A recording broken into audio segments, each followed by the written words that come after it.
Courage is the ability to stare down the things that scare you and do them anyway. I wake up every day with a lot of fearful thoughts and anxiety. So today, I have 4 stories of courage in the Bible that will inspire us to defeat fearful thoughts by learning to depend on God. I'm Amy, and this is Deep Spirituality.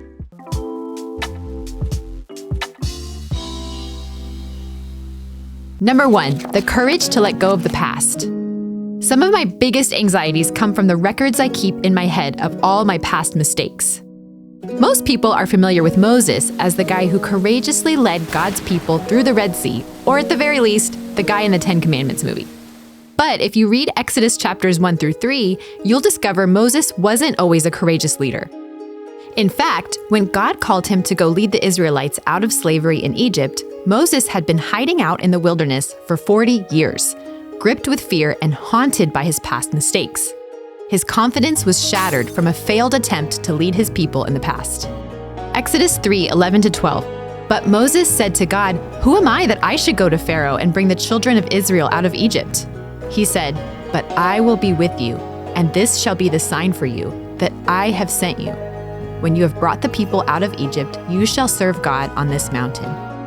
Eventually, Moses decided to trust God. He found the courage to let go of his past mistakes and lead again. As a result, God worked through him to set the Israelites free from their suffering in Egypt. To learn more about this part of Moses' story, check out the book of Exodus, chapters 1 through 15. Now let's look at a man who found the courage to face a giant. Do you have things in your life that just seem too big to fight? David did, and his story reminds us that God can help us win battles that seem impossible. David was the youngest in his family and spent most of his days doing the mundane job of taking care of his father's sheep. But little did he know, every small battle in his day-to-day life was teaching him to rely on God for the really big battle that was coming. By the time David saw the Philistine giant Goliath threatening his people, he had courage because of the countless times that God protected him from danger in his past. 1 Samuel 17:32-33. And David said to Saul, "Let no man's heart fail because of him. Your servant will go and fight with this Philistine." And Saul said to David, "You are not able to go against this Philistine to fight with him, for you are but a youth, and he has been a man of war from his youth." And David said, "The Lord who delivered me from the paw of the lion and from the paw of the bear will deliver me from the hand of this Philistine." And Saul said to David, "Go, and the Lord be with you."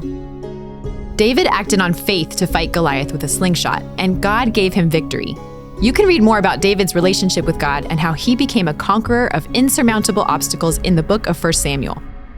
David was one of the greatest warriors in the Bible, but courage can take many different forms.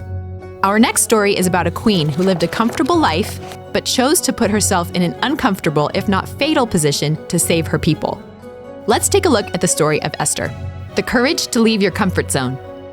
Esther was a young Jewish woman who became queen of the Persian Empire through kind of a crazy and unexpected turn of events. Due to a political plot by a guy named Haman, her people suddenly became at risk of complete annihilation. At that point, Esther had a choice to make: stay safe and comfortable in her royal position, or risk her life to beg her husband, King Xerxes, to save her people. Keep in mind that Esther knew the previous queen had been banished for much less. Esther heard what her people were going through and chose compassion to fuel her courage. Esther 4, verse 16. "Go and gather together all the Jews of Susa and fast for me. Do not eat or drink for 3 days, night or day. My maids and I will do the same.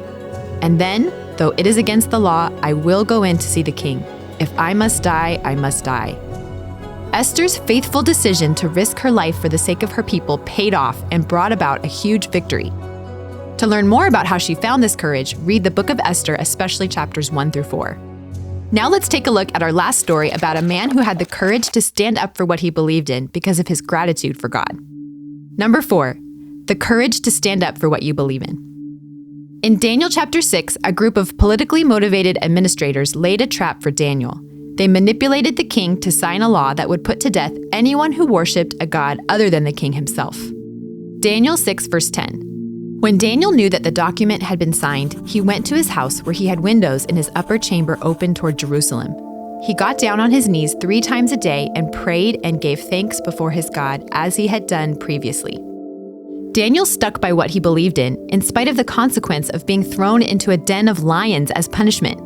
He was able to face this fear because he was so grateful to God for all the ways God blessed and protected his life. That gratitude made him extraordinarily confident. All these great people had one thing in common. It was their walk with God that motivated them to become courageous in challenging times. When we're confronted with fear and difficulty, we can turn to God to overcome any obstacle in our lives and the lives of people around us. To learn more about how to walk with God, go to Deep Spirituality to understand the courage God can give.